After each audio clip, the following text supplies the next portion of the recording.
Engkau Tuhan. Tidak ada Allah yang sebanding dengan Engkau Yesus. Sungguh Engkau Allah yang baik, sungguh Engkau Yesus yang baik. Yesus baik. Yesus baik. Oh, Yesus baik. Dia baik bagiku. Yesus baik. Yesus baik. Mari mulai ibadah kita dengan mengatakan Yesus baik. Yesus baik. Yesus Engkau baik. Yesus baik. Dia baik bagiku. Yesus baik. Yesus baik. Engkau baik Tuhan. Yesus baik. Kami datang membawa seluruh hidup kami karena kebaikan-Mu Tuhan. Kami datang pagi ini semua karena kebaikan-Mu Yesus. Kami ada hari ini karena kebaikan-Mu Tuhan. Oh, haleluya. Ya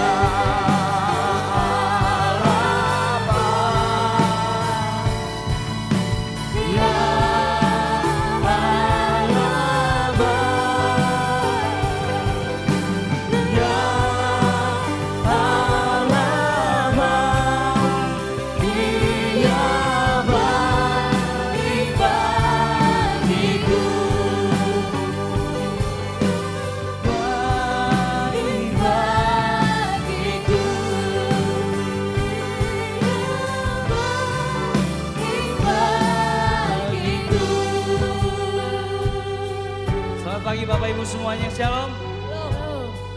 Kita datang pagi ini memuji, menyembah Dia, memuliakan Dia.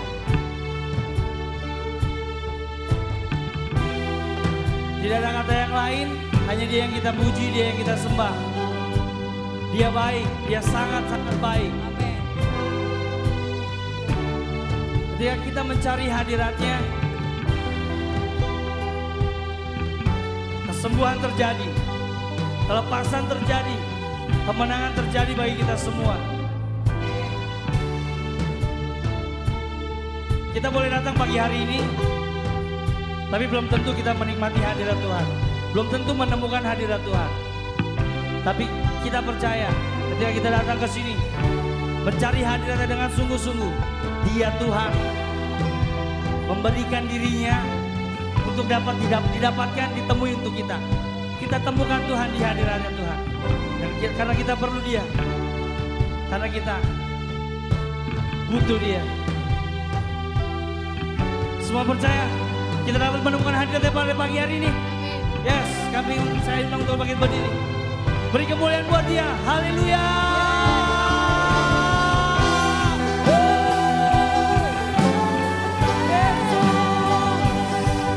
Kami datang pagi ini mencari hadirat-Mu, menemukan-Mu Tuhan.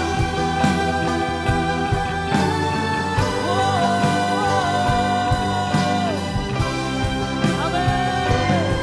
Berikan, naikkan syukur buat Dia. Terus naikkan sebab Dia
Dan memampukan kita menjalani apapun yang kita jalani.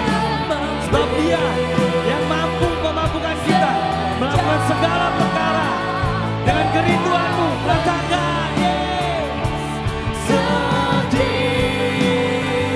ya diam ya Tuhan. Kau ku perlukan, ku datang juru selamat bergantilah setia.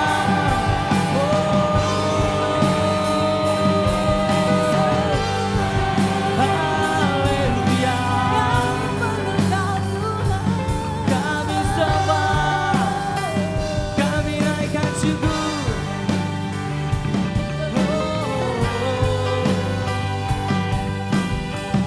Setiap nafas kami perlu Engkau Tuhan. Setiap kami melangkah kami perlu Engkau. Setiap nafas ku perlu Engkau. Di setiap langkah ku perlu Engkau. Di kering dan hujan ku perlu Engkau. Yesus Kau yang ku perlu. Di setiap nafas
Kami perlu Kau Yesus, di keringat hujan. Ku perlu Kau, Yesus Kau yang ku perlu. Di setiap nafas ku perlu Kau, di setiap langkah ku perlu Kau, di keringat hujan ku perlu Kau, Yesus Kau yang ku perlu. Yesus Kau, Yesus Kau yang ku perlu. Katakan, Yesus Kau yang ku perlu.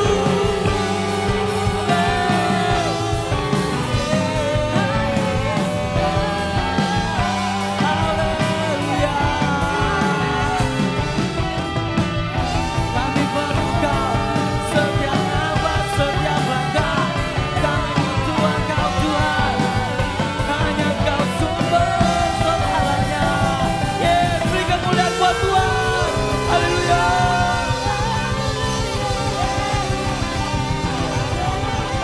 Yes.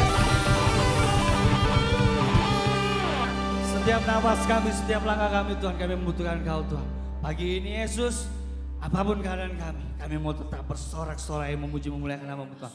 Dalam nama Yesus kami siap memuji-Mu. Katakan haleluya. Amin. Berikan kemuliaan bagi Allah kita. Siap menari bagi Tuhan. Yes. Sebab pujian tidak akan berhenti. Buat kemuliaan bagi nama Tuhan. Kami mau memuji-Mu pagi ini Tuhan. Sebab Engkau yang jaya layak ditinggikan.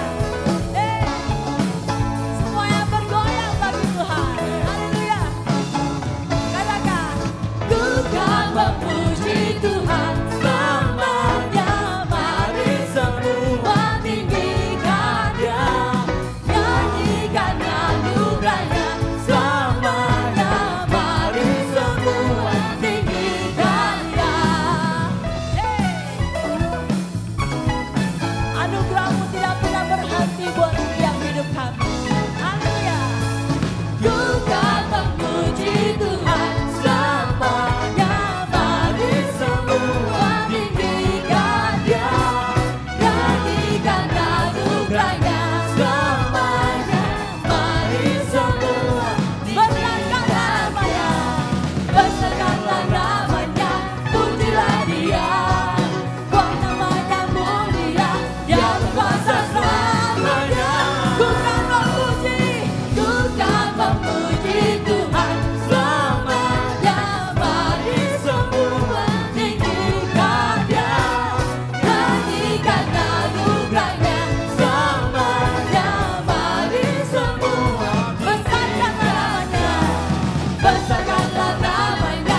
Tuhan.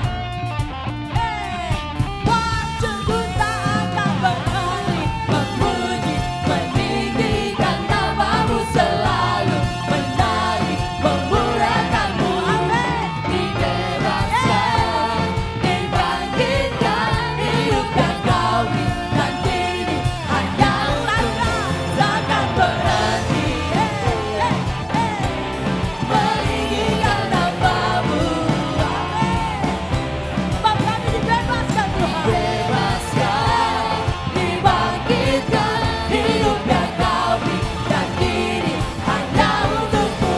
Hidup yang Kau berikan kini hanya untuk-Mu. Kemuliaan buat Dia. Segala pujian bagi Yesus. Amin. Amin. Sekalipun pohon ara nggak berbunga, nggak berbuah, sekalipun pohon zaitun mengecewakan hasilnya, namun jiwaku tetap bersorak-sorai bagi nama Tuhan. Amin. Amin.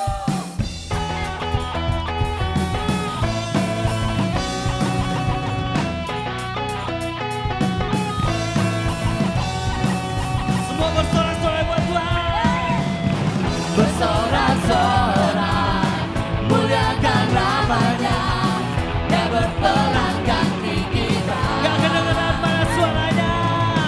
Bertepuk tangan, muliakan namanya, keselamatan jiwa kita. Satu-satunya penebus. Satu-satunya penebus. Katakan. Gak mau bangkitan itu. Tuhan yang memberi kemenangan bersama kita, di dalam kita.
namamu Tuhan. Kau Allah yang kudus.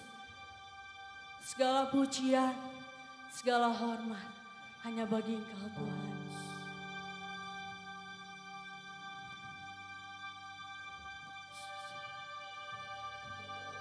Terima kasih Tuhan.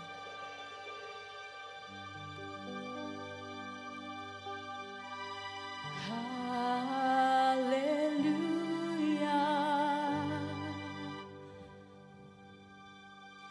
Hallelujah,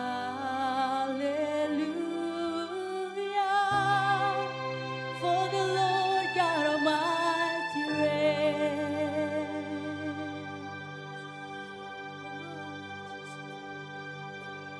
Hallelujah,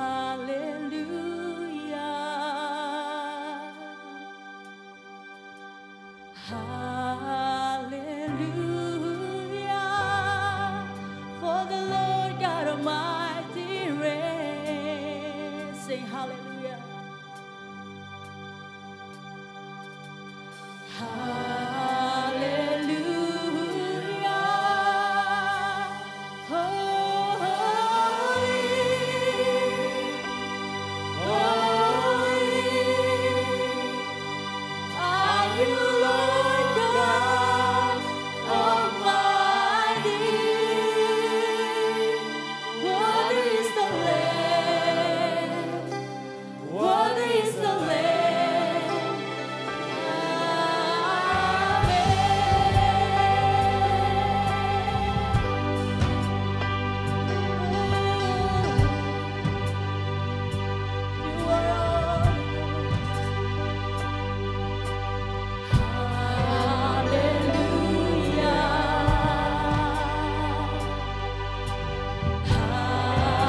pengagungan hanya bagi namamu. Namamu yang ditinggikan. Haleluya.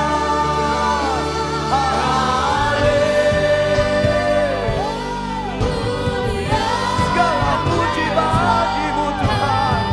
Haleluya. Haleluya. Haleluya. Haleluya.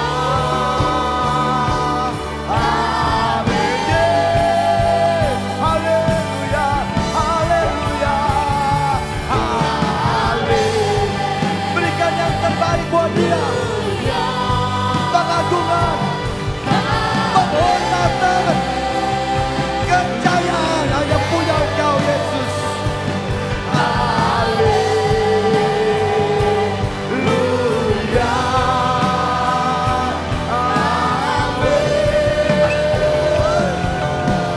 Glory to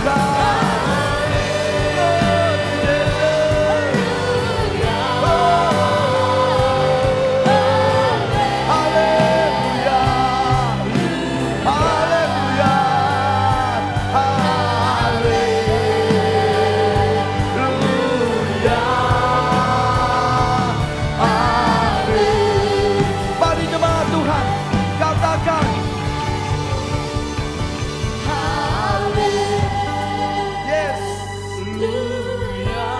Mari puji dia, puji dia. Agunglah namamu Tuhan. Kau yang bertakhta di tempat ini Bapa. Engkau Allah yang bertakhta di tempat ini. Engkau Allah yang bertakhta di hidup kami. Kami mengagungkan Engkau Tuhan. Kami memuliakan Engkau Yesus. Dan kami percaya Roh Kudus di tempat ini. Ketika Engkau hadir Bapa, ketika Engkau bertakhta, maka mujizat terjadi. Kemenangan terjadi. Sukacita terjadi. Sorak-sorai terjadi. Amin. One more time sing together. Amin. Haleluya. Haleluya. Haleluya.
Sungguh Engkau Allah ada di tempat ini.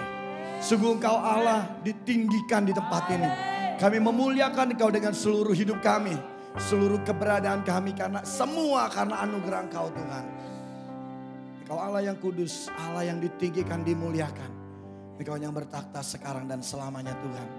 Kami tahu ketika Engkau ada, Ketika Engkau disenangkan dengan pujian penyembahan kami Tuhan, maka perkenanan-Mu akan ada di tengah-tengah kami Tuhan. Bukan sekedar perkenanan-Mu Bapa, tapi mujizat terjadi, kemenangan terjadi, sukacita terjadi, sorak-sorai terjadi. Setiap kami Tuhan dilepaskan, setiap kami dimerdekakan, setiap kami disembuhkan. Haleluya. Jesus. Dan kami tidak akan sama lagi Bapa. Kami menjadi ciptaan yang baru. Mendapat kekuatan yang baru, atmosfer yang baru yang daripada Engkau. Pengurapan yang spesial yang daripada Engkau. Membuat kami kuat, semakin kuat, lebih kuat, bahkan sangat kuat. Tidak ada lagi yang bisa menghalangi kami, mengalahkan kami, bahkan melumpuhkan kami. Karena kami punya Allah yang dahsyat. Yang pagi ini ada di tempat ini. Yang pagi ini kami tinggikan. Yang pagi ini kami muliakan. Dia Raja segala Raja. Dia Tuhan segala Tuhan. Yesus Kristus namanya. Haleluya. Terpujilah Engkau Bapa, dimuliakan Engkau terus sekarang dan selamanya. Bertakhtalah terus, memerintahlah terus Bapa. Pengurapan yang daripada Engkau turut atas hamba-Mu, turut atas setiap kami. Ketika firman disampaikan, ketika firman didengarkan, bagaikan pedang bermata dua, bagaikan benih yang jatuh di tanah yang lapang, sekalipun berbatu tapi kami akan tetap kuat Bapa. Karena kami punya Allah yang kuat. Engkau Yesus Tuhan yang kami sembah. Di dalam nama Yesus, pemimpinan, penguasaan yang daripada Roh Allah tetap ada bersama dengan kami. Haleluya. Amin. Sekali lagi beri kemuliaan buat Tuhan.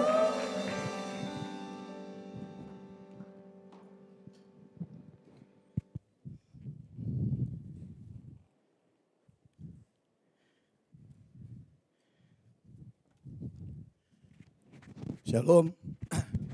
Shalom. Semua diberkati. Amin. Kenapa separuh-separuh aminnya? Lebih semangat lagi katakan amin. Wah gitu ya, udah saya pegang aja deh. Lebih enak dipegang belakangan ini ya.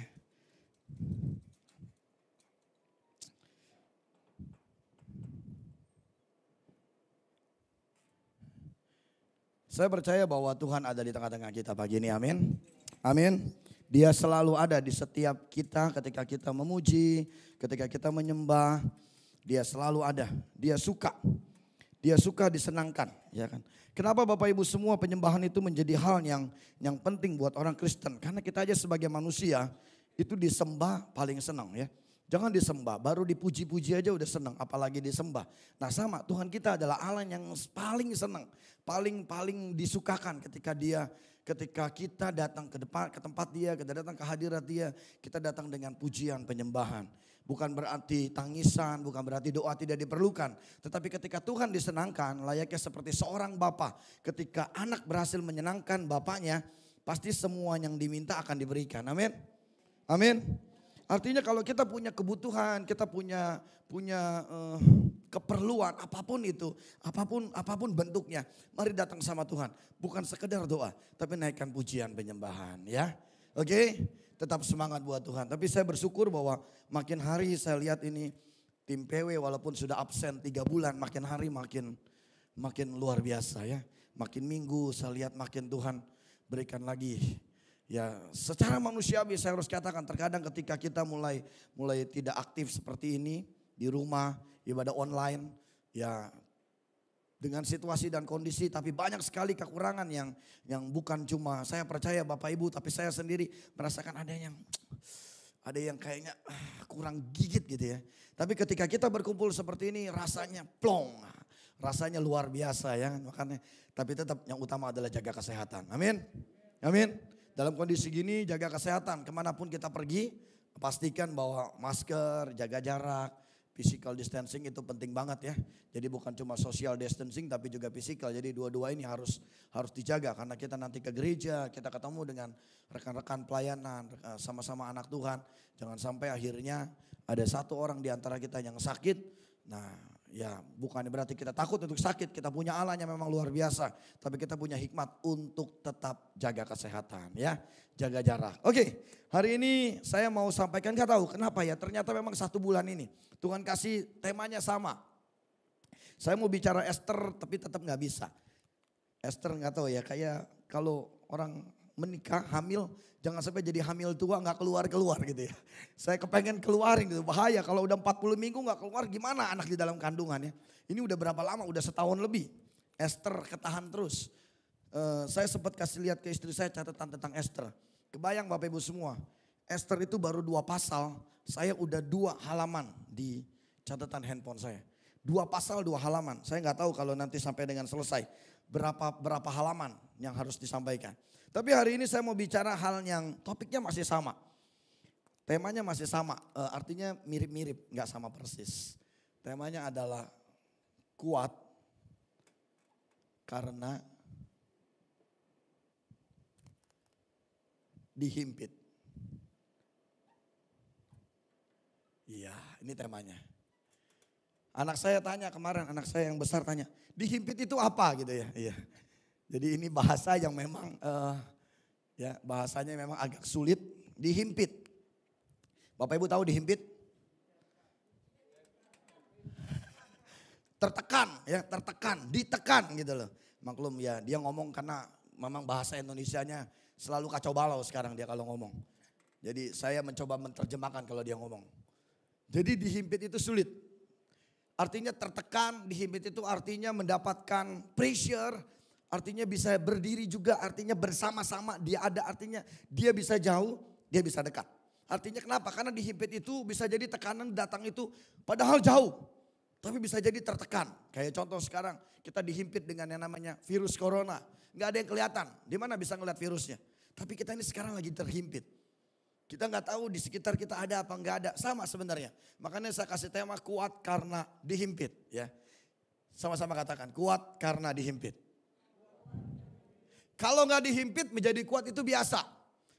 Orang yang kenapa sih harus ada lomba lari?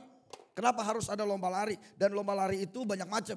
Ada yang sprint, ada yang jarak 200 meter, ada yang 400 meter bergantian, ada yang maraton. Kebayang gak lari maraton? 1K, 3K, 5K, 10K. Ya. K itu berarti kilo gitu ya. Lari. Ratusan orang bahkan ribuan orang. Lari jauh-jauh. Hanya untuk satu, mendapatkan sebuah kemenangan. Tetapi begini, kadang-kadang ketika kita lari sendiri, ketika kita berjalan sendiri, speed kita itu artinya pelan. Kalau kita jalan seorang diri mungkin Bapak Ibu kalau olahraga, sekarang ini lagi tren olahraga bersepeda. Sampai besok akhirnya rencananya dipajakin sepeda. Ya. Sepeda olahraganya lagi tren. Tapi Bapak Ibu kalau lihat sepeda gak ada orang yang sepedaan sendiri. Pasti minimal berdua, minimal bertiga, minimal berempat. Ya. Kita lihat kalau kita naik mobil. Teman-teman anak-anak muda nih kalau naik mobil. Kalau cuma 2 mobil, kalau cuma 1 mobil dia nyetir, dia tentukan sendiri kecepatan. Ya, lari 60, lari 70. Tapi kalau ada 2 mobil, 1 aja iseng. Hus. Wah, terpancing emosi. Langsung juga berusaha untuk lebih cepat. Artinya ternyata saya menemukan bahwa ketika kita dihimpit, kondisi kita akan mengeluarkan bahagian-bahagian yang kita nggak tahu. Bahagian-bahagian yang ternyata yang tadinya nggak ada menjadi ada. Yang tadinya kita nggak pernah pikir bahwa kita punya, ternyata kita punya. Bapak Ibu mungkin ingat waktu kerusuhan tahun 98 ya. Nenek-nenek bisa bawa kulkas. Ya.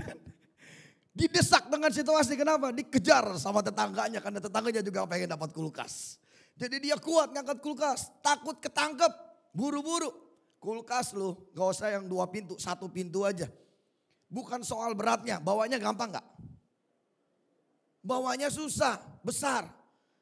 Tapi kebayangkan nenek-nenek bisa ngangkat. Artinya terkadang kita menjadi kuat karena ada himpitan.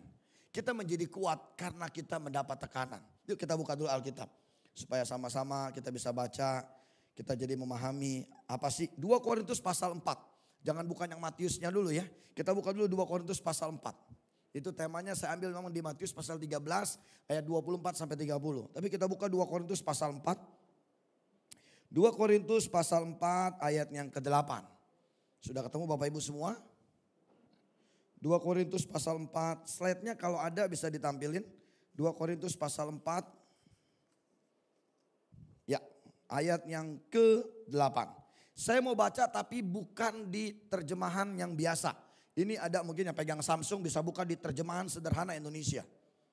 Karena kalau baca yang di Perjanjian Baru biasa bunyinya cuma begini. Dalam segala hal kami ditindas namun tidak terjepit. Kami habis akal namun tidak putus asa ya. Dalam perikop yang terjemahan biasa, terjemahan yang umum kita baca. Tapi kalau kita baca di terjemahan sederhana Indonesia atau sehari-hari Indonesia, saya lupa, TSI. Jadi kalau ada yang bisa buka TSI, bunyinya begini. Ah, itu ditulis tuh. Nih, yuk kita baca ya. 2, 3.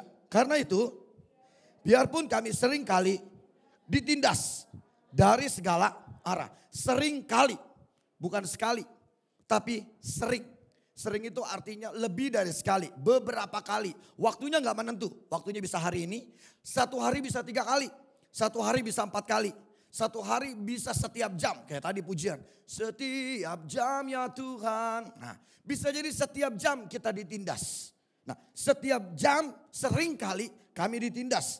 Dan bukan cuma dari satu arah. Tapi Alkitab katakan apa?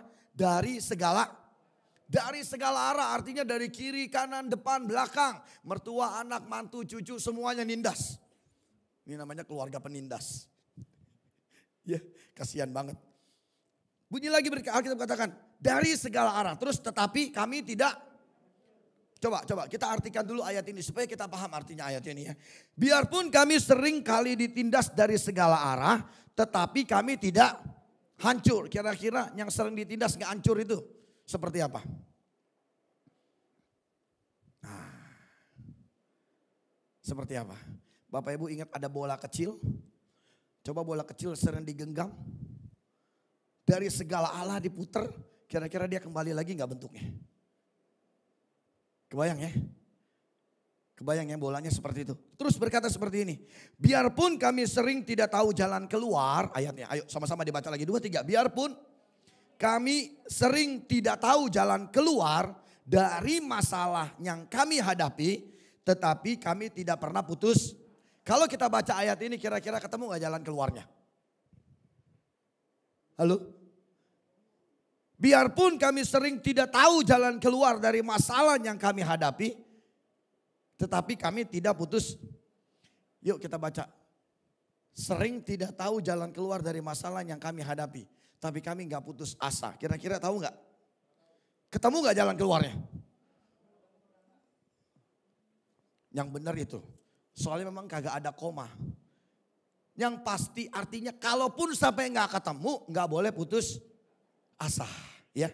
Udah mentok gak ketemu, udah muter-muter, udah mencoba segala cara, segala arah, tetap aja gak berhasil. Gak apa-apa kata Alkitab. Makanya saya suka bacanya di terjemahan sederhana ini. Bukan di yang biasa kita pakai, yang konteks sekarang ya.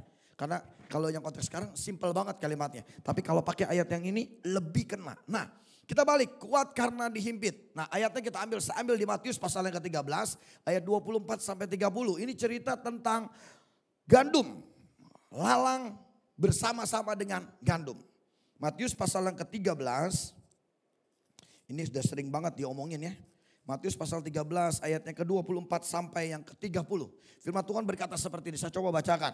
Yesus membentangkan suatu perumpamaan lain lagi kepada mereka katanya. Hal kerajaan sorga itu seumpama orang yang menaburkan benih yang baik di ladangnya. Tetapi pada waktu semua orang tidur, datanglah musuhnya menaburkan benih lalang di antara gandum itu lalu pergi. Saya ulangin. Tetapi pada waktu semua orang tidur, datanglah musuhnya menaburkan benih lalang di antara gandum itu lalu pergi. Ketika gandum itu tumbuh dan mulai berbulir, nampak jugalah lalang itu. Nah, saya punya gambarnya. Coba bisa tolong ditampilkan dulu. Biar ada yang punya bayangan yang namanya lalang apanya, namanya gandum apa. Satu aja gambarnya gak banyak. Nah seperti ini ya. Sebelah kiri itu lalang, sebelah kanan gandum. Kalau dilihat cakapan mana? Cakapan saya. Kan saya nggak bilang di antara mereka, kan saya cuma bilang cakapan mana. Di antara lalang dengan gandum kalau kita lihat memang lalang itu apa? Jadi ada yang namanya lalang, ada yang namanya gandum. Lalang versus gandum. Bisa juga N. Bisa jadi versus, bisa jadi N ya. Lalang dan gandum atau lalang lawan gandum ya. Tidak disebutkan gandum lawan lalang. Kenapa lalang ini menjadi masalah besar? Karena lalang pada dasarnya, saya mencoba mendefinisikan supaya kita sama-sama tahu dulu. Lalang itu merupakan tanaman yang sejenis rumput ya. Lalu bentuknya mirip banget sama gandum. Dengar ini baik-baik. Dia masuk kategori rumput, bentuknya mirip sama gandum. Artinya sulit dibedakan. Sulit karena nyamar, karena menyaru, mirip ya. Yang ketiga, merupakan, nah ini dia, lalang sendiri yang kita lihat di sebelah kiri ini. Lalang ini adalah notabene itu bukan tanaman, bukan tanaman yang baik, tetapi merupakan tanaman yang disebut sebagai perusak. Ya, ini kalau kita sebut bahasa gampangnya ini pelakor ya. Dia ini lalang ini pelakor. Jadi dia itu perusak. Dia adalah hama atau disebut dalam bahasa biologinya adalah invasif. Ya, jadi dia adalah hama sebagai perusak. Nah, yang membedakan antara lalang dengan gandum itu cuma buahnya. Ya, cuma bedanya adalah buahnya. Lalang itu kosong, gandum itu ada isinya. Gandum bisa dipakai untuk jadi produksi tepung, jadi produksi alat kecantikan. Ada yang suka makan cracker oak ya, tahu ya? Ya kalau enggak nanti tolong orang tua boleh minta anaknya boleh beliin orang tuanya. Ya, kan gampang jadinya, oke? Gandum bisa dimanfaatkan tapi lalang enggak. Lalang umumnya itu cuma untuk dibakar. Tetapi kalau kita baca ayat ini, waktu semua orang tertidur tiba-tiba ada orang luar naruh lalang. Ada orang dari luar naruh lalang. Kalau kita baca di ayat yang ke-36 sampai ayat yang ke-43, Matius pasal 13, itu Tuhan menerjemahkan. Siapa itu kerajaan, apa itu kerajaan Allah, apa itu lalang, apa itu gandum, ladangnya seperti apa, siapa yang menaburkan benih, lalu siapa yang menjadi benihnya, siapa yang menikmati, Tuhan coba jelaskan. Tetapi saya tidak fokus pada itunya. Yang saya mau katakan di sini adalah ternyata pada satu waktu itu ada sebuah ladang yang besar, ternyata di tengah ladang itu sudah ditanami gandum yang benih yang baik. Ditanami benih yang baik, artinya tanahnya baik. Tanahnya baik. Beberapa minggu, 2 minggu lalu saya sampaikan tentang bagaimana pohon benih yang harus tumbuh di tengah batu. Di kondisi yang berbatuan. Nah hari ini Tuhan katakan bahwa ada ladang yang baik, tanah yang baik. Tanah yang subur, tanah yang memang siap untuk ditanami. Lalu ditanami gandum, tetapi ketika semua tertidur ada orang luar, ada mereka yang tidak suka, ada mereka yang kepengen pada dasarnya merusak, mencoba menaruh lalang. Di dalam tanah yang baik ternyata tidak sekedar menghasilkan gandum. Ketika lalang ditaruh di tanah yang baik, ketika lalang ditaruh di tanah yang baik, dia juga akan tumbuh besar. Catat dulu seperti ini. Jadi tanah yang baik tidak sekedar siapapun yang ditaruh di sana, apapun yang ditancapkan di sana pasti berhasil. Artinya begini, saya cuma mau beritahu. Pada dasarnya ketika seorang manusia lahir, pada dasarnya ketika Bapak Ibu dan saya ketika saya lahir, kita itu adalah orang yang baik. Ya, minggu lalu saya sampaikan pada dasarnya Allah menciptakan manusia itu baik, jujur. Hanya manusia yang gak mau jujur. Nah pada awalnya kita lahir ini baik, kita lahir menjadi orang yang baik. Tetapi ternyata situasi, kondisi, suasana, orang-orang yang kita kenal, siapapun yang bersama-sama dengan kita, dia bisa menanamkan lalang dalam hidup kita. Ya, jadi artinya orang yang memang dari luar, bukan dari dalam. Karena tidak ada seorang pun yang dari dalamnya ini. Jadi kalau ada yang bilang gini, ih licik banget gitu. Ih dia mah pelit. Enggak, saya yakin pada dasarnya setiap manusia diciptakan Tuhan adalah baik. Katakan amin. Ya, enggak ada yang licik. Enggak ada yang sombong, enggak ada yang jahat, semua orang baik. Enggak ada yang suka ngebully, benar enggak? Tetapi ketika situasi, lingkungan, contoh seperti ini, bully di tengah-tengah sekolah. Ada 5 orang anak, 1 orang anak dibully oleh temannya yang satu. Kira-kira teman yang lain ikutan enggak? Ikutan enggak? Sering banget ikutan. Artinya yang tadinya cuma diem ketika ada yang mancing, ada yang ngomongin, ada yang ngeledekin, semuanya ikut-ikut ngeledekin. Nah, tidak ada yang bisa kita tebak siapa yang menaburkan lalang. Karena hidup kita pada dasarnya adalah baik. Tuhan gak pernah menciptakan manusia itu gak baik.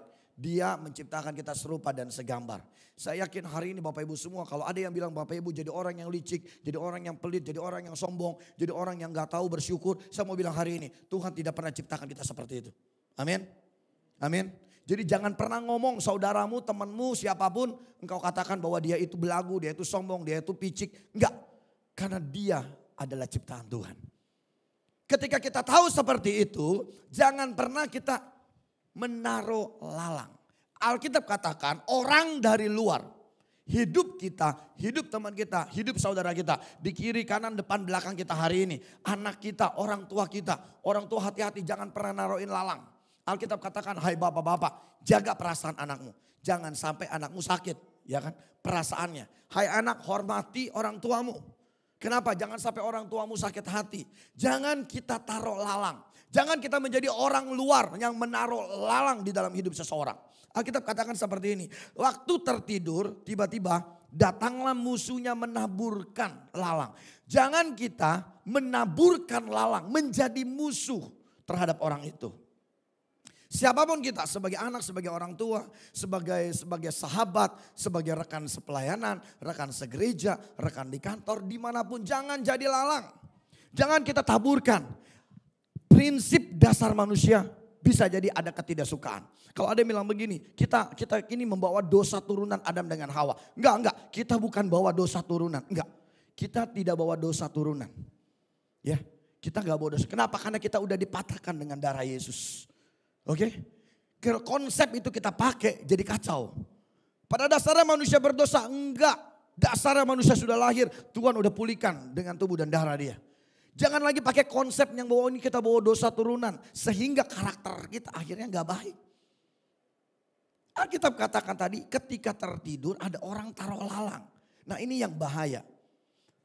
Kadang-kadang kita kepengen hidup kita gandum. Ya, kita kepengen hidup kita itu jadi gandum.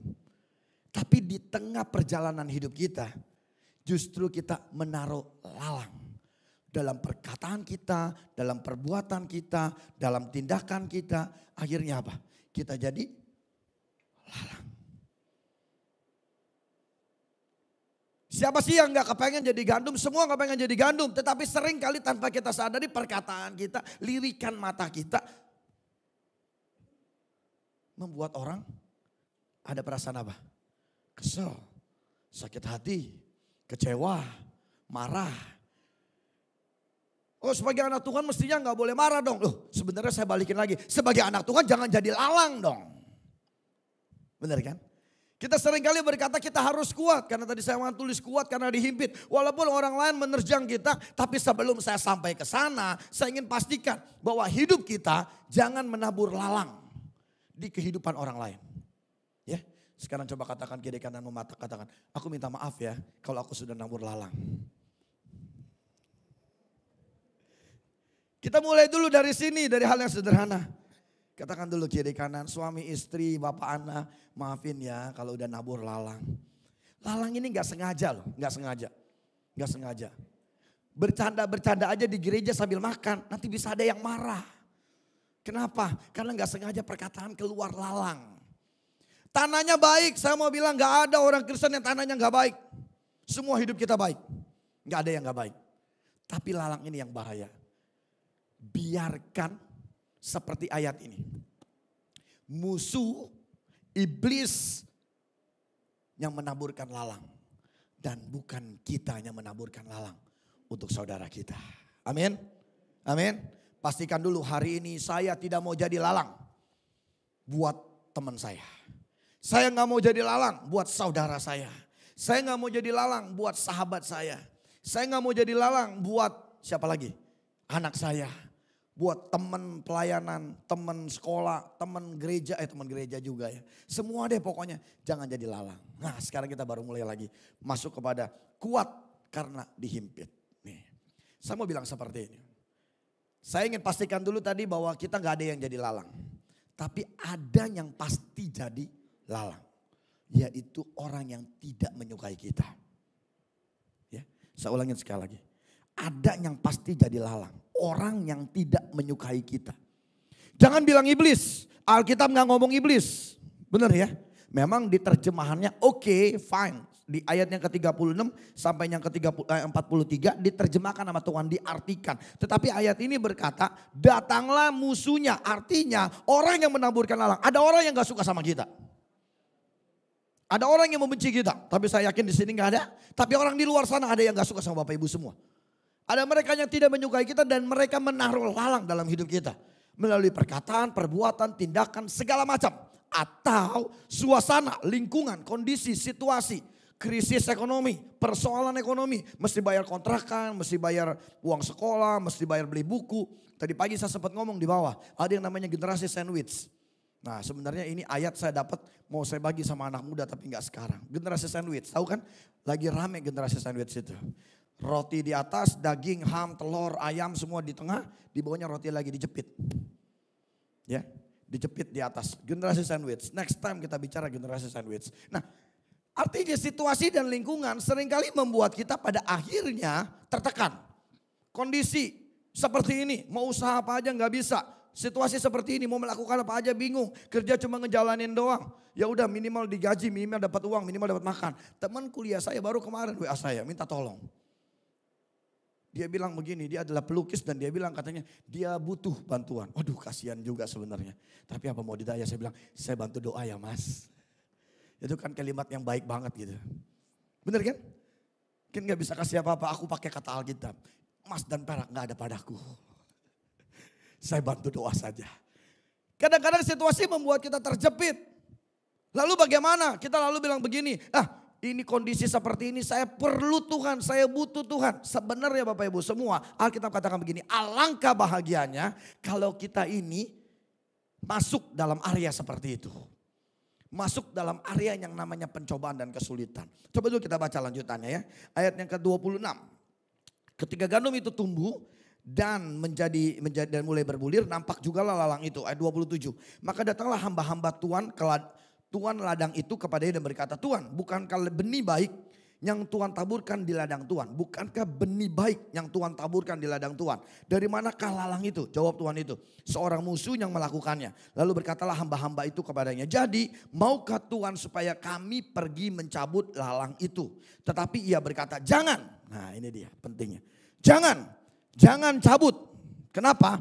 Sebab mungkin gandum itu ikut tercabut pada waktu kamu mencabut lalang itu. Sebab mungkin gandum itu tercabut bersamaan dengan lalang itu. Saya sebenarnya mencoba browsing cari gambarnya tapi gak ketemu. Bapak Ibu semua tahu gak kenapa masalah lalang dengan gandum ini? Jadi begini, saya coba gambarkan.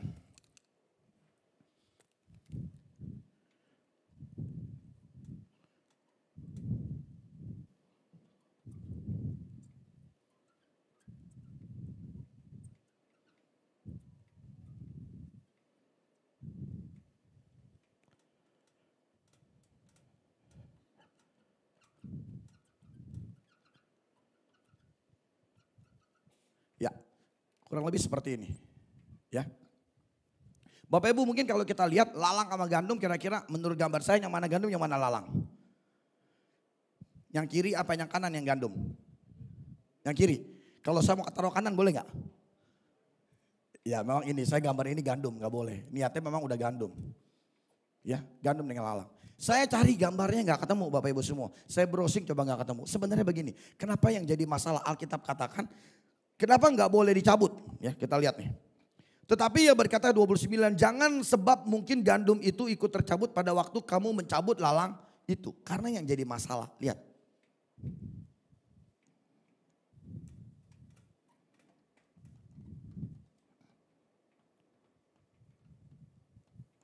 Kebayang?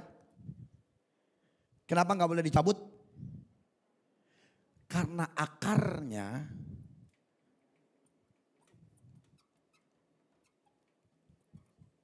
menyatu. Bapak Ibu boleh browsing ini secara ilmu pertanian. Jadi saya penasaran kenapa gandum gak boleh dicabut barengan sama lalang. Kenapa harus tunggu panen. Kenapa dulu sampai udah waktunya baru boleh dicabut gak boleh langsung. Karena ternyata akarnya. Ayat tadi Alkitab katakan ketika gandum itu 26. Ketika gandum itu tumbuh dan mulai berbulir artinya sudah mulai keluar. Baru kelihatan. Lalang ini gak pernah kelihatan dulu karena sama. Kan tadi saya bilang mirip. Serupa tapi tak sama. Baru dari buahnya kelihatan. Dari bijinya kelihatan. Nah kenapa nggak boleh dicabut sampai musim panen? Karena akarnya mereka menjadi satu. Saling mengikat. Artinya kalau kita cabut gandum Jadi lalangnya ikut kecabut. Kita cabut lalang, gandumnya ikut kecabut. Tujuan daripada pekerja tadi bilang begini, lalang ini harus kita cabut. Kita cabut duluan.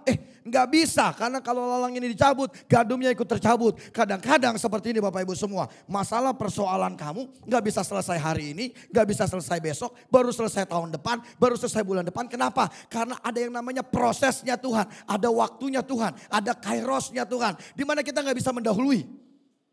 Makanya sering saya sebut kadang-kadang waktu merupakan jawaban dari apa yang Tuhan mau kita kerjakan. Dari apa yang Tuhan mau dia lakukan. Gak bisa. Artinya gandum tunggu dia siap berbuah. Lalu lalang ini ikut tercabut bersama-sama. Baru bisa dipisahkan. Pertanyaannya kenapa? Karena udah terbentuk. Ketika ini diambil, ini memang udah siap diambil. Sudah waktunya dipanen. Kalau sampai sebelum waktunya dipanen lalang ini diambil, makanya Paulus bilang begini, aku gak bisa bermegah, aku gak bisa menyombongkan diriku. Kenapa? Karena ada duri dalam dagingku. Bapak Ibu tahu, Paulus itu sakit apa? Tahu ada yang sakit apa? Epilepsi. Makanya dia gak bisa bermegah. Seorang pelayan Tuhan yang bisa menyembuhkan, yang bisa mengadakan mujizat, punya penyakit.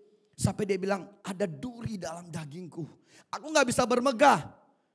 Gandum gak bisa dicabut karena belum waktunya. Biarkan lalang tumbuh, biarkan orang menghina engkau, biarkan orang mengejek engkau. Biarkan situasi dan kondisi hari ini menekan dari segala arah. Tapi satu ada tepat pada waktunya Tuhan. Yang jadi masalah bagaimana caranya supaya kita kuat. Saya coba catat cuma ada 2 cara sederhana. Yang pertama,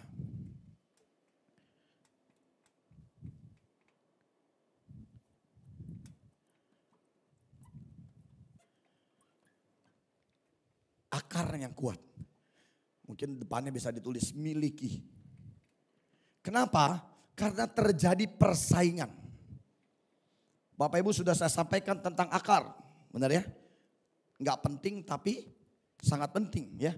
Enggak dilirik tapi ternyata punya peranan dominan. Peranan penting banget. Lihat. Miliki akar yang kuat. Alkitab katakan seperti ini. Kita akan buka. Yang pertama, akar yang kuat. Tolong slide-nya. Efesus pasal 3 ayat 17. Ayo kita buka. Efesus pasal 3 ayat 17. Sudah? Saya bacain ya. Sehingga oleh imanmu Kristus diam di dalam hatimu. Dan kamu berakar serta berdasar di dalam kasih. Saya ulangi sekali lagi. Sehingga oleh imanmu Kristus diam di dalam hatimu. Dan kamu berakar serta berdasar di dalam kasih.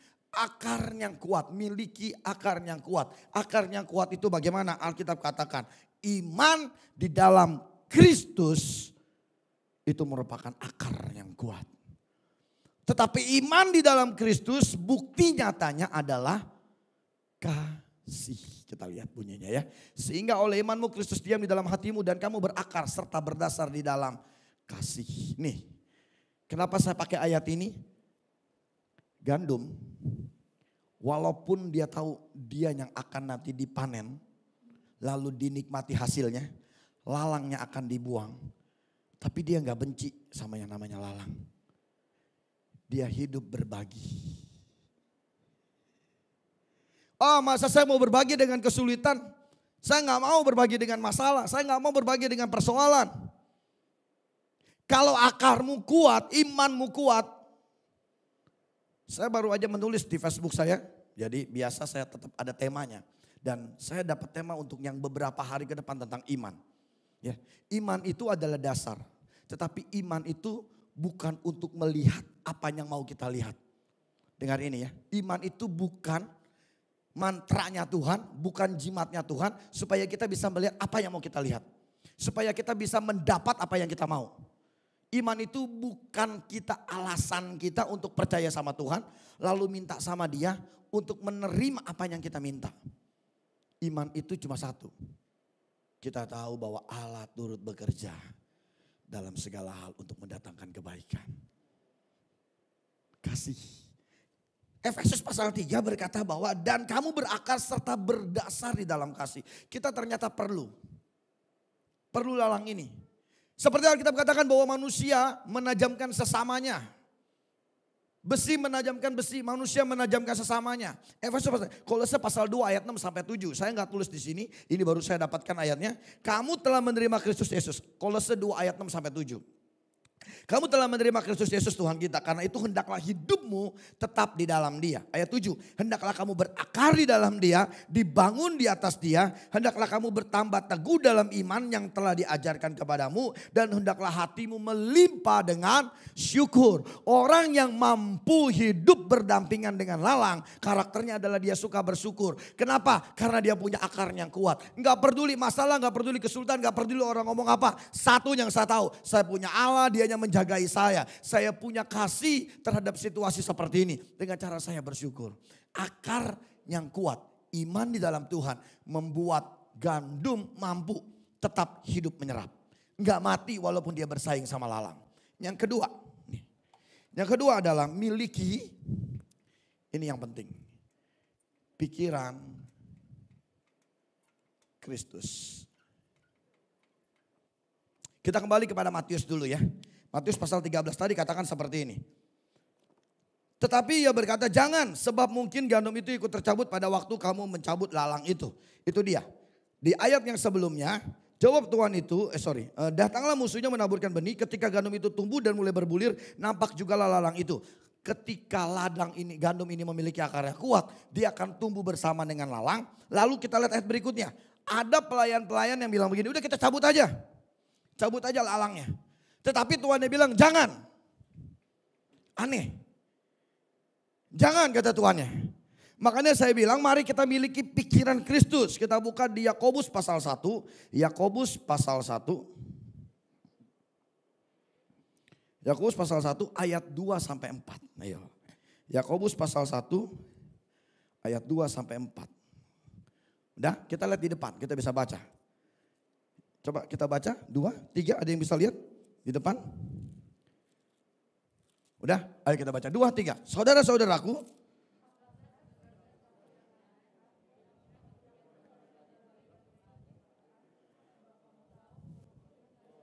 wah, bacanya kurang seru. Coba kita baca pelan-pelan tapi menarik. Ayo, 2, 3. Kamu telah menerima, saudara-saudaraku, anggaplah suatu, ada lalang, ada orang yang gak suka, ada orang yang gak seneng, ada masalah, ada kesulitan, ada pergumulan, ada persoalan. Anggaplah sebagai suatu kebahagiaan. Terus apabila kamu jatuh ke dalam berbagai-bagai pencobaan. Nah ini try and error, ya kan? Try and error. Kalau cobaan ya itu kata Jenal. Cobaan itu harus dicoba katanya. Bahaya memang ini Jenal ya. Dia suka mencoba cobaan. Alkitab katakan bahagia. Jatuh ke dalam masalah. Jatuh dalam persoalan. Sebab kamu tahu ayat yang ketiga. Sebab kamu tahu bahwa ujian terhadap imanmu miliki akar yang kuat. Punya iman. Bagaimana cara iman itu kelihatan kuat. Bagaimana cara iman itu kelihatan kokoh. Bagaimana orang Kristen itu kelihatan benar-benar orang Kristen. Bagaimana kita anak Tuhan benar-benar sebagai anak Tuhan yang bukan cuma rajin ke gereja. Tapi kita punya akar yang kuat. Caranya cuma satu Alkitab katakan. Harus jatuh dalam harus masuk dalam masalah. Harus ada lalang. Baru kebukti iman. Karena begini, sebab kamu tahu bahwa ujian terhadap iman, terhadap akar, terhadap poin pertama. Ini pikiran Kristus loh. Ini bukan pikiran manusia. Ini pikiran Kristus. Menghasilkan ketekunan. Lalu biarkan ketekunan itu memperoleh buah yang matang. Supaya kamu menjadi sempurna dan utuh dan tak kekurangan suatu apapun. Next month saya bicara tentang manusia baru. Tuhan udah sampaikan temanya. Manusia baru. Jadi ini 3 minggu berturut-turut semuanya tentang kuat. Bertahan. Minggu lalu kayak semakin kita masuk dalam pencobaan semakin terang, semakin nyata kehidupan kita sebagai anak Tuhan. Iman kita akar yang kuat gak bisa diuji cuma dengan omongan. Gak bisa orang yang suka beriman, orang yang bilang ini saya punya iman sama Tuhan. Lalu dia ngomong kepada banyak orang, seorang Kristen iman saya kuat, saya gak takut karena saya punya Allah yang hebat. Gak akan terbukti kalau gak ada masalah. Harus ada masalah baru terbukti. Kemarin saya sampaikan seperti ini. Seorang yang suka menyembah itu gak akan suka ngomong bahwa dia suka menyembah. Seorang yang suka berdoa, dia gak akan ngomong bahwa dia suka berdoa. Seorang yang suka baca firman, dia gak akan ngomong ke banyak orang dia suka baca firman. Kenapa? Karena gandum pun gak ngomong bahwa dia gandum. Dia gak kasih pengumuman bahwa saya gandum. Dia gak kasih pemberitahuan kepada orang-orang lain bahwa saya gandum. Tapi gandum dikenali dari buahnya. Gandum itu kelihatan hidup dari buahnya. 2 Korintus 12 ayat 9 sampai 10 saya catat seperti itu. Tapi jawab Tuhan kepadaku, cukuplah kasih karuniaku bagimu. Sebab justru dalam kelemahanlah kuasaku menjadi sempurna. Ketika kita mendapatkan tekanan, ketika kita gandum ini ditekan oleh lalang, disitulah kuasa Tuhan menjadi sempurna dalam hidup kita. Akar kita gak akan kelihatan sempurna kalau gak ada lalang. Kita punya pikiran Kristus, justru ada lalang, justru ada masalah, justru ada orang yang gak suka, justru ada orang yang sirik, justru ada orang yang ngomongin. Itu membuat hidup saya diubahkan. Sebenarnya semakin banyak orang yang ngomongin kita, semakin banyak kasih yang harus kita tampilkan. Sederhana, simple, terlalu banyak konsep kasih. Nanti kita bicara di manusia baru ya. Kita banyak di konsep manusia baru. Mengenal Allah, saya coba catat seperti ini karena pikiran Kristus. Pikiran Kristus. Mengenal Yesus, mengenal Tuhan. Itu seperti dalamnya lautan. Seperti tingginya gunung. Semakin kita naik, ya, semakin kita turun. Semakin kita menyelam ke dalam, mengenal Tuhan. Semakin kita selam dia ke dalam, semakin kita gak punya oksigen. Setuju gak? Kita masuk, kita gak bisa hidup lagi seperti ini. Kalau cuma 1 meter kita masih ngambang, snorkeling masih bisa. Tapi kalau udah diving, kita udah butuh apa? Alat selam. Kita udah gak bisa jalan sendiri. Semakin dalam, semakin dalam, semakin dalam. Turun 2 meter, 3 meter, 10 meter, 20 meter. Ikan-ikan yang lewat, binatang yang hidup, suasana yang ada semakin gelap, oksigen makin habis. Kita gak bisa melakukan apapun. Dia Tuhan yang berkuasa. Kita gak punya kuasa. Kenapa buktinya? Ada binatang-binatang yang hidup di kedalaman 20 meter, 30 meter, 50 meter. Kita gak ada apa-apanya. Cuma dia Tuhan. Semakin kita naik tinggi, naik ke atas gunung Bapak Ibu semua. Saya pernah naik ke gunung. Gunung di Indonesia pernah, gunung di luar negeri pernah. Tapi pakai kereta. Gak bisa kalau jalan, kejauhan capek. Ya. Semakin tinggi gunung itu semakin dingin. Gunung Fuji ada salju, salju abadi. Ke Mount Buller di Australia juga ada salju abadi. Saya pernah waktu saya main ke Mount Buller saya makin naik karena saya nyari anak saya yang gede. Dia main ski. Semakin saya naik semakin saya gak bisa ketemu. Kenapa? Terlalu banyak kabut, wah salju, dingin semuanya putih, gak kelihatan apa-apa. Semakin kita naik ke hadapan Tuhan, kita lihat, kita gak bisa lihat apapun. Kita cuma bisa memandang kekudusan dia. Semakin kita naik kita gak bisa hidup tanpa oksigen. Coba lihat orang-orang yang naik ke gunung Himalaya. Dia harus pakai oksigen. Karena suhu di sana menunjukkan kita gak mampu. Semakin akar kita kuat, pikiran Kristus ada. Dia yang berperan dan bukan kita. Orang Kristen sejati akarnya kuat karena Tuhan yang berperan. Tak ada masalah yang tidak, ini saya catat dari seorang yang namanya Richard Bates. Ada saya catat dari Billy Graham. Tapi saya tidak bagikan hari ini dari Billy Graham. Saya catat dari Richard Bates. Tak ada masalah yang tidak berdampingan dengan hadiah kehidupan. Saya ulangi lagi. Enggak ada gandum tanpa lalang. Enggak ada gandum tanpa lalang. Tidak ada masalah yang tidak berdampingan dengan hadiah kehidupan. Nah itu sih biasa. Kalimatnya begini. Terkadang kita mencari masalah. Karena apa? Karena kita butuh hadiah. Berbahagia kamu kalau kamu jatuh dalam pencobaan. Karena ketika kamu jatuh dalam pencobaan, pencobaan itu akan menghasilkan iman kamu. Iman itu akan menghasilkan ketekunan, ketekunan itu akan menghasilkan buah, dan buahnya itu adalah kemuliaan Tuhan. Sederhana, gandum lalang. Kita bisa kuat. Bukan kuat yang biasa kalau nggak ada cobaan, nggak ada masalah, nggak ada godaan. Kita nggak akan kelihatan kuat. Tapi semakin ada masalah, semakin kita kuat. Pastikan hari ini kita punya akar yang kuat. Supaya ketika lalang ini ditaburkan orang dalam hidup kita, kita nggak menjadi lemah. Jangan, saya nggak mau coba membalikan lagi. Jadi kalau gitu semua suka dong masuk dalam pencobaan, enggak. Tapi saya mau bilang begini, miliki dulu akar yang kuat. Karena lalang itu pasti ada. Semakin banyak orang yang ngomongin semakin kita harus kuat. Semakin ada masalah semakin kita harus kuat. Semakin persoalan itu datang semakin kita harus kuat. Seperti yang saya bilang kemarin, lilin ditiupin kipas. Jangan kita cuma bercahaya kalau nggak ada badai. Ketika ada badai kita lemah, kita kalah. Justru seharusnya ada lalang, kita semakin kuat. Miliki akar yang kuat. Karena lalang bisa datang kapan aja. Karena ada penjahat yang bisa naruh kapan aja. Ada orang-orang yang gak suka kita bisa kapan aja. Miliki pikiran Kristus supaya akar itu gak goyang.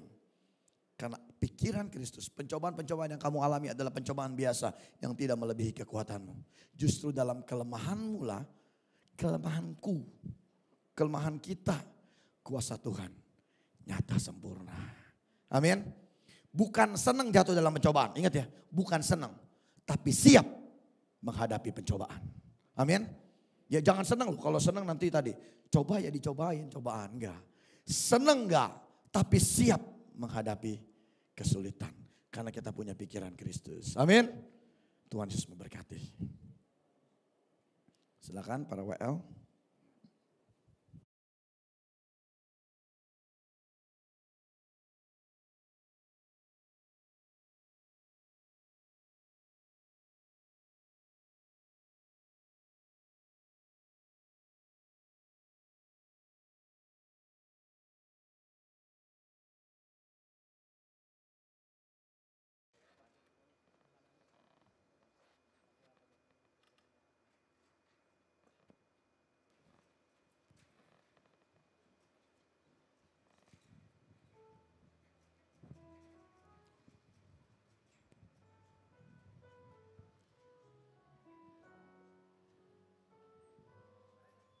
Sebentar kita akan menjalankan persembahan.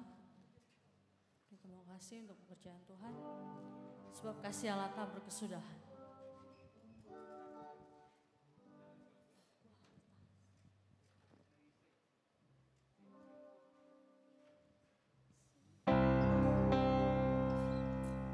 Saya undang untuk yang bertugas.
Semuanya diberkati Tuhan.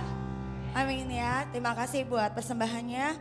Pengumuman minggu depan ibadah seperti biasa. Jam 10 ibadah umum. Anak kids jam 7:30. Ibadah remaja jam 5 sore. Dan untuk minggu depan ada perjamuan kudus di tempat ini. Terima kasih, Tuhan Yesus memberkati. Saya untuk bangkit berdiri, kita tutup ibadah kita. Nyanyikan pujian Bapa, terima kasih.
dengar doa Bapa kami.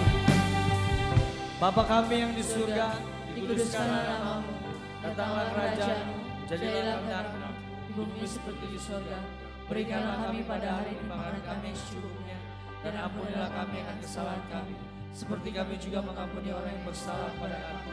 Dan janganlah bawa kami ke dalam pencobaan, tetapi lepaskanlah kami daripada yang jahat.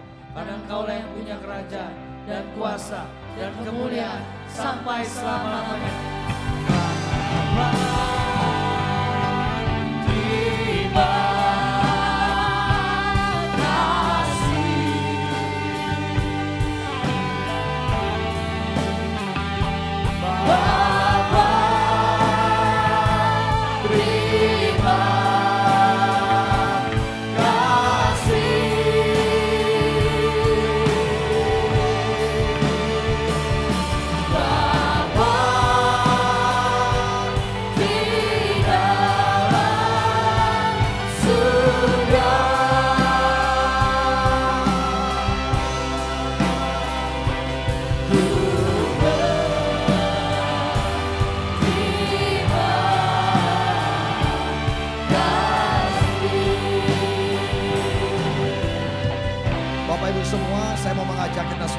Hati kita sebelum kita pulang dan menikmati doa berkat, kita mau sama-sama berdoa buat bangsa dan negara kita, buat seluruh dunia di tengah kondisi pandemi corona ini.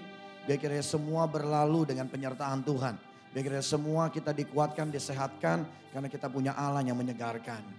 Mari kita satukan hati kita bersama-sama. Bapa, kami berdoa di dalam nama Yesus. Kami tahu situasi dan kondisi hari ini sangat mengganggu kehidupan kami Tuhan. Sangat membuat kami bahkan menjadi bingung dengan apa yang terjadi Tuhan. Pandemi corona ini sudah menyebar di berbagai banyak bangsa Bapak. Ini menunjukkan bahwa kami tidak mampu dan tidak berdaya. Bahkan yang tidak kelihatan saja membuat kami menjadi takut Tuhan. Bahkan yang tidak kelihatan membuat kami menjadi lemah Tuhan. Sungguh kami butuh Engkau Yesus Allah yang hidup. Sungguh kami membutuhkan Engkau Tuhan Allah yang dahsyat.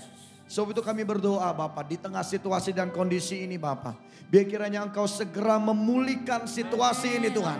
Karena kami tahu hanya Engkau Allah yang mampu mengerjakannya. Hanya Engkau Yesus yang mampu melakukannya. Tidak ada yang lain, tidak ada yang bisa. Bahkan dokter ahli apapun Bapak tidak akan ada yang bisa. Kecuali waktu yang sudah Engkau tetapkan, keinginan dan kehendak daripada Engkau yang terjadi Bapak. Sebab itu kami berdoa biar kiranya segala situasi dan kondisi yang sedang dialami oleh berbagai macam bangsa Bapak. Hari ini Tuhan Engkau lepaskan Bapak.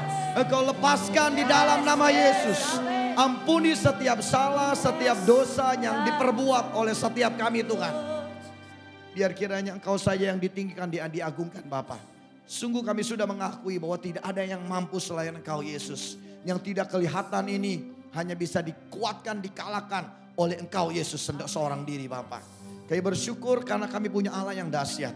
Tuhan berikan kami di tengah kondisi dan situasi ini kekuatan dan kesehatan yang daripada Engkau Yesus. Perlindungan yang daripada Engkau Tuhan. Tuhan pergumulan kami di kondisi seperti ini. Mungkin kami dalam kesulitan keuangan. Mungkin kondisi kami dalam kesulitan yang mungkin tidak bisa kami sebutkan. Karena situasi ini Bapak. Kami punya Allah yang dahsyat yaitu Yesus. Sama berdoa di dalam nama Yesus. Biar kira setiap kami Tuhan dikuatkan oleh Engkau Bapa. Setiap kami diangkat oleh Engkau Bapa. Kami menjadi pemenang di tengah kondisi seperti ini. Kami tetap survive Tuhan. Karena kami punya Allah yang dahsyat. Roh Kudus Engkau yang memimpin setiap kami. Tuhan sekali lagi kami mengakui kelemahan ketidakberdayaan kami. Tetapi kami punya Allah yang dahsyat. Sebab itu kami bawa pergumulan ini. Bangsa Indonesia, seluruh bangsa, seluruh kehidupan kami. Semuanya Tuhan. Kami serahkan ke dalam tangan Engkau. Nama Tuhan yang dimuliakan. Buktikan dan nyatakan kuasa dan kehendak-Mu Tuhan. Kami sepenuhnya berserah dan berharap hanya kepada Engkau Yesus. Semuanya yang terlibat mengatasi kondisi ini Bapa. Pemerintahan mulai dari yang terendah sampai yang tertinggi. Dimanapun di seluruh bangsa. Para dokter, para tenaga medis. Semua sukarelawan Tuhan. Mereka semuanya berkorban demi mengatasi masalah ini Bapak. Mengatasi pandemi ini. Tuhan yang berkati mereka dengan kekuatan, kesehatan yang daripada Engkau Yesus. Kami mungkin tidak terlibat secara langsung Bapak. Tapi kami berdoa buat mereka Yesus. Biar kiranya Tuhan yang melindungi mereka, memberikan mereka kekuatan, kesehatan. Anugerah yang daripada Engkau turun atas mereka Bapak. Terima kasih Tuhan. Kami akan pulang dan kami percaya. Kami akan menerima berkat yang daripada Allah Bapa. Penyertaan yang daripada Tuhan Yesus Kristus. pimpinan daripada Roh Kudus. Itu menjadi bahagian setiap kami. Kami melangkah pulang, berjalan, menjadi pemenang. Engkau mengangkat kami dari kepala menjadi satu kepala yang lainnya. Kami akan mengkepalai banyak hal Tuhan. Kami akan menjadi pemenang lebih dari pemenang. Kami akan Engkau angkat dari satu kemuliaan kepada kemuliaan yang lain. Kami berjalan bersamamu untuk menikmati anugerah yang besar. Di dalam nama Yesus kami bersuka cita. Amin. Selamat siang, Tuhan Yesus memberkati.